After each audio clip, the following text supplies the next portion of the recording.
Not so long ago, I learned of a story in The Atlantic about the piracy of about 1.5 million books and how Meta was using those 1.5 million books to train its AI, to train its large language model called Llama. And in this story, it was possible to search a particular book title and see if it was included in the 1.5 million books. So I, of course, being the vain person that I am, searched my name. And it came up that my first book, Can I Keep My Jersey, is amongst the 1.5 million books that Meta stole. As I read a little further, I learned that not only did Meta steal all of these books, but they also knew that what they were doing was wrong. So, from a court document that is linked in the Atlantic story, Person 1 says in a chat, Person 1 at Meta, some people on the team have mentioned they think we should spend more on licensing data for pre-training, things like school, university textbooks. Any thoughts on that? Blank was pretty clear that she wasn't planning to license data right now, and it may be less relevant given that we are using LibGen, the aforementioned pirated database. Person 2 says, the problem is people don't realize that if we license one single book, we won't be able to lean into fair use strategy, so we will have to drop all of the LibGen and books data sets.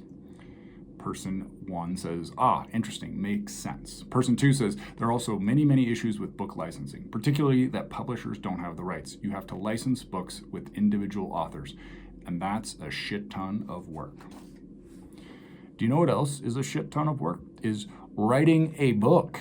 It's hard, and that's why we reward people for doing it. Now, I have to be clear about something, which is that I don't actually care that much that my book was in this data set. I don't feel like I was robbed of something personally or individually.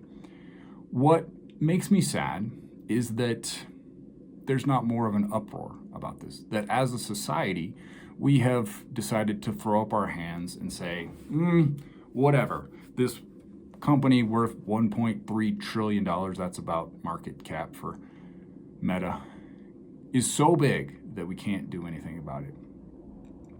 And so I've thought a lot about this in the last week or so, about what is to be done. And the truth is that, yes, Meta is big. And all of these companies that are more or less stealing information from people who may or may not have known that they are contributing to their training systems, they don't care, really. So what do we do?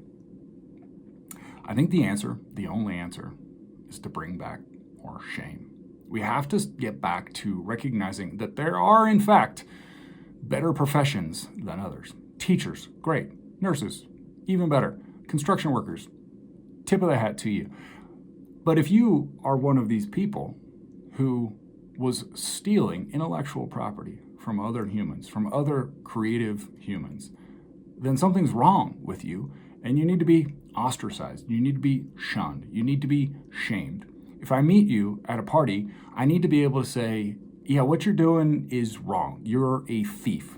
In your race to what you think is the top, what you're really on is a race to the bottom. So, if you're out there and you, like me, are a little depressed about things like this is my answer. Ground game. The ground game of shame. When you meet people who are participating in activities that involve the blatant theft of people's property, the property that's in their heads, but still their property, then you go up to those people and you tell them that what they're doing is wrong. And someday, it may take 10 years or 20 years, or maybe I'll be dead by the time we figure it out. We'll get this ship righted, and we'll recognize that there's a right way to live and there's a wrong way to live, and what Meta did fits into that latter category.